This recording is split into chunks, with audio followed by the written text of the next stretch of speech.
출애굽기 25장 17절로 22절 말씀을 통해서 거기서 내가 너를 만나고 라는 제목의 말씀을 전하겠습니다.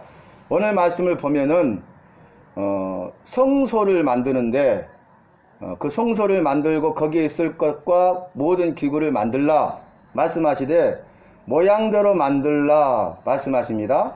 여호와께서 모세에게 말씀하시고 명령하시되 여호와의 말씀대로 여호와께서 말씀하신 설계대로 모양대로 형상대로 만들어라는 것이죠.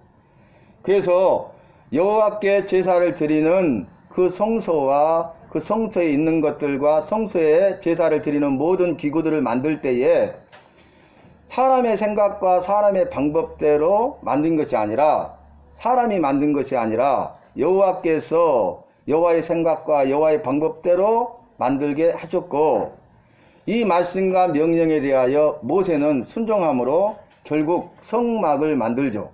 그리고 성막에서 특별히 성소를 만들고 성소에 있는 것들과 또 제사 드릴 때 드리는 모든 성전 기구들을 만드는 것을 볼 수 있습니다. 그래서 모세가 여호와의 말씀과 명령에 대하여 한 것을 한 단어로 말하면 준행이라는 말을 쓸 수 있습니다. 준행, 다 지켜 행하였다.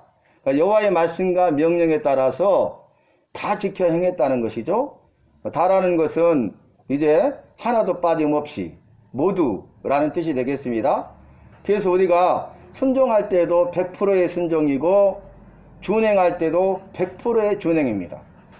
우리가 참고로 생각해 보면 여호와께서 이 땅에 사람 지으셨음을 후회하시고 한탄하사 물로 쓸어버릴 것을 작정하시고 노아를 부르시고 노아에게 말씀하시고 명령하는데, 그 노아가 여호와의 말씀과 명령에 대해서 어떻게 했다고 증거합니까?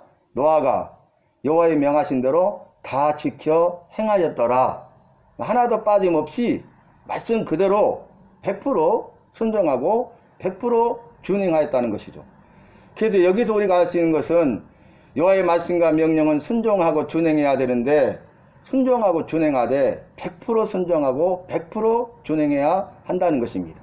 100% 순종하고 100% 준행할 때 그 사람을 통해서 여호와의 큰일인 구원의 역사를 이루십니다. 그 사람을 통해서 잃어버린 자를 찾아 구원하여 살리십니다. 그 사람을 통해서 작은 소자들을 돌아보게 하시고 작은 소자들을 돌보고 보살피게 하시고 그들을 구원하여 살려내게 하는 일에 쓰임받게 하는 것입니다. 그래서 여호와께서 구원의 큰 일을 위해서 행하신 일 가운데 특별히 예수 그리스도를 통하여 이루신 일이 무엇입니까? 교회를 세우신 것입니다. 교회 공동체를 통해서 구원의 큰 일을 이루시기를 원하는데, 교회 공동체 할 일을 한마디로 말하면 구원의 복음인 예수님을 전하고, 구원의 복음인 예수님을 전한 그 사람에게 내가 예수님의 사랑으로 잘 섬기는 거예요. 우리가 홍길동에게 구원의 복음이신 예수님을 전해줘야 돼. 내가 홍길동에게 구원의 복음인 예수님을 전해줬는데, 내가 전한 그 구원의 복음을 전한 홍길동에게 구원의 복음을 전한 다음에 할 일은 무엇입니까? 예수님의 사랑으로 섬겨야 된다는 것입니다. 그러면 여호와께서 홍길동에게 임하시고 그의 마음을 움직이시고 열어주셔서 우리가 생각할 수 없는 크고 놀라운 일을 행하시고 길동의 마음을 주장하시고 그런 모든 문제를 해결하시고 주님 만나게 하시고 구원받게 하는 것입니다. 오늘 이제 성막을 만들 때에 백성들로 하여금 예물을 가지고 오게 하라 그랬죠. 그래서 기쁨으로 내는 자들이 복이 있다 이렇게 말씀하십니다. 그들이 내야 될 것은 금과 은과 녹과 조각물과 등등 이렇게 계속 말씀하고 있죠. 왜 그렇습니까? 그 모든 재료들이 성막을 만드는 일에 필요한 것들이고, 성막을 만들어야 그곳에서 제사를 드리고, 성막에서 제사를 드릴 때 여호와께서 거기서 만나 주시기 때문입니다. 거기서 내가 그들을 만나 그랬잖아요. 거기는 어디입니까? 성막이죠. 거기는 어디입니까? 성소죠. 거기는 어디입니까? 성소에 있는 증거궤 위에 있는 속죄소 위에 여호와께서 임하신다는 거예요. 그래서 이 말씀을 생각해 보면은 여호와께서 임하시고 여호와께서 이스라엘 백성들을 만나시고 여호와께서 이스라엘 백성들의 모든 죄를 다 용서해 주시고 여호와께서 그들에게 복을 주시고 여호와께서 그들을 인도하시는 것이 바로 성소에 있는 증거궤 위에 있는 속죄소에 임하여 이 일을 행하신다는 거예요. 우리는 어디에서 여호와를 만납니까? 성막. 성막에서도 여러분 세 가지로 나눴잖아요. 성막들이 있고 더 들어가면 성소가 있죠. 그리고 더 깊이 들어가면 마지막에 지성소가 있잖아요. 마지막 지성소에 여호와께서 임하시는데 이 지성소 안에 물건이 있는데 오늘 말씀은 증거궤가 있죠. 증거궤. 증거궤를 놔요. 그리고 증거궤 위에 속죄소를 만들라 그랬어요. 증거궤의 증거판을 담는 뚜껑이 있는데 그 속죄소를 거기에 만드는 거죠.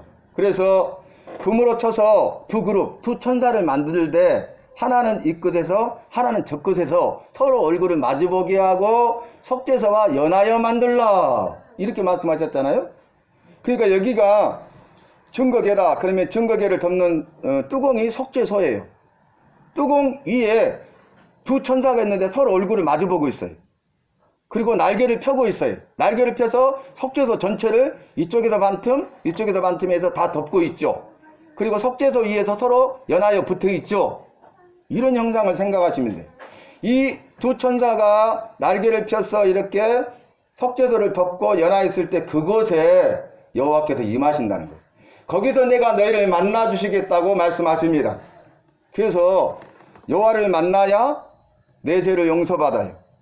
여호와를 만나야 구원받을 뿐만 아니라 약속하신 복을 받습니다. 여호와를 만나야 여호와께서 우리의 삶을 인도해 주시되 우리의 생명 다하기까지 인도하시고 영원토록 함께 하셔서 인도하신다는 약속의 말씀이에요. 여러분 그 증거궤 위에 속죄소를 만들라 그랬잖아요. 이 증거궤는 오늘 어떻게 만듭니까? 증거궤를 만들 때 조각목으로 만들고 순금으로 그 조각목으로 만든 증거궤를 싸고 금태를 두르라 이렇게 말씀하셨어요. 여러분 무엇으로 만들었냐면 주 재료가 조각목입니다. 조각목. 조각목은 뭐냐면 영어 성경에서는 아카시아 나무라고 그래요. 그리고 구약 성경 원문에서는 시띠 나무라고 그렇습니다. 이 시띠 나무는 척박한 환경 가운데 있는 광야에서 자라는 나무인데 아카시아의 일종이지만 좀 달라요. 아카시아는 잎이 많죠. 풍성하죠. 또 꽃이 피고 향기를 발하죠. 그런데 이 시집나무는 그 광야에서 자라기 때문에 잎을 찾아보기 어렵고 잎 대신 가시가 나요. 가시. 척박한 환경에서 살아남기 위해서. 그리고 꽃이 피지 않습니다. 아주 척박한 곳에서 자라기 때문에 그 광야는 식물이 살 수 없는 그런 환경에도 불구하고 그것을 버티고 생존하고 있는 거죠. 그러니까 그 나무가 가늘어요. 보잘것없어요. 목재로 사용할 수가 없습니다. 그런데 이 시띠 나무를 가지고 이제 그 적은 부분이라도 목재 될 만한 부분을 잘라내고 그걸 선별해 가지고 그걸 조각조각 붙여서 크게 만든 게 조각목이에요. 시띠 나무는 아주 보잘것없어요. 가치 없는 거예요. 쓰임받을 수 없는 거예요. 감히 여호와의 증거궤를 만들 만하게 쓰임받을 만한 가치가 없는 것입니다. 그런데 여호와께서는 그 가치가 없는 보잘것없는 누구도 거들떠보지 않고 쓰지 않는 그 조각목을 들어 쓰시는 거예요. 조각목이라 할지라도 이 보잘것없는 조각목들이 연하여 붙어서 하나의 조각목 전체가 되게 하시고 들어 쓰시는 거예요. 예수 믿는 성도 우리네가 바로 연약하고 부족하고 아무짝에도 쓸모없고 써주는 사람 없다 할지라도 우리 주님께서는 우리를 귀하게 여기시고 나를 귀하게 여기시고 시띠 나무 같은 나를 들어 쓰십니다. 시띠 나무 같은 우리가 그리스도 예수 안에서 하나 되고 한 형제자매 되고 한 지체 되고 한 생명 되고 성령의 하나 되게 하심을 힘써 지키면 우리의 연합을 통해서 구원의 큰 일을 이루시는 것입니다. 그것이 조각목으로 만들어라 그렇게 하신 거예요. 그래서 모든 것들은 그 증거계를 깰 채도 조각목으로 만들어서 금으로 싸는 것을 볼 수 있죠. 그래서 조각목으로 증거계를 만들었는데 그 증거계 위에 속죄소를 만들어라 그랬잖아요. 속죄소는 무슨 뜻이 있냐면은 죄를 사하다, 덮다 이런 뜻이 있어요. 그러니까 허물을 덮어주고 그 죄를 용서해 준다는 뜻이 있어요. 그리고 또 하나의 뜻은 뭐가 있냐면 칠하고 제거하여 없는 것처럼 여겨주신다 라는 뜻이 있어요. 그러니까 그 부분을 페인트로 칠하는 거죠. 그러면 사라지잖아요. 덮어지잖아요. 그러죠. 그래서 칠하여 제거하고 그러나 그 안에는 있죠. 그대로 남아있죠. 없는 것처럼 해주신다. 이것이 속죄예요. 속죄. 우리는 우리 안에 더러운 죄가 있죠. 씻을 수 없는 죄가 있죠. 영원한 죄, 사라지지 않는 죄가 있죠. 그런데 예수님이 십자가 보혈의 피로 우리의 더러운 피, 더러운 죄를 덮어주신 것입니다. 칠하여 제거해 주신 것입니다. 없는 것처럼 인정해 주시는 것입니다. 우리는 죄를 범하고 죄인이고 여전히 죄를 범한 죄인이지만 예수님의 보배로운 피로 씻으시고 우리를 의롭다고 인정해 주시는 거예요. 그래서 죄인된 우리가, 죄인된 내가 의인이 된 것이죠. 내가 의로워서 의인이 아니고 내가 죄를 짓지 않아서 의인이